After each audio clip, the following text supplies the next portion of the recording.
کسایی که عاشق غذا خوردنن با این ترکیبی که بهت یاد میدم راحت با 3-4 تا قاشق غذا سیر میشی، در عوض به جاش کیلو وزن کم میکنی.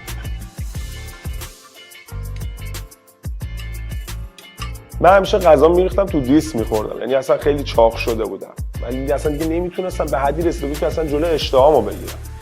اواخر دیگه اصلا واقعا ترمز بریده بودم. روز به روزم داشتم سنگین‌تر میشدم.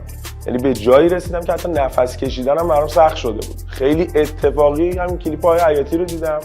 بعد چون تبلیغ میکنه میگه طلای سبزه، سوختوسازو میبره بالا و راحت هم آدمو لاغر میکنه. منم شماره‌مو سریع وارد سامانه‌شون کردم، سریع هم سفارش دادم. بعد وقتی که به دستم رسید جوری جلوی اشتهامو گرفت که اصلا باورم نمیشد. این منم که اینقدر مثلا کم غذا شدم. الان از این قضیه تقریبا 3 ماه خورده میگذره. من تا الان 17 کیلو 800 کم کردم با هم. این روزا خیلی‌ها مشکل این آقا رو دارن.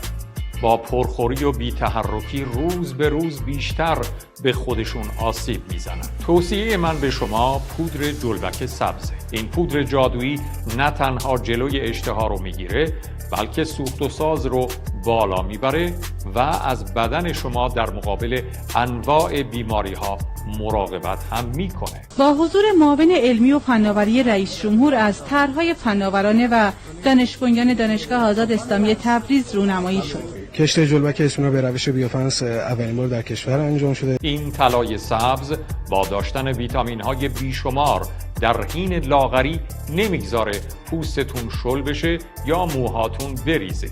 مهمتر از همه این که مجوز رسمی وزارت بهداشت رو هم داره. بزنید روی لینک زیر و سفارشتون رو ثبت کنید و مثل آب خوردن لاغر شید.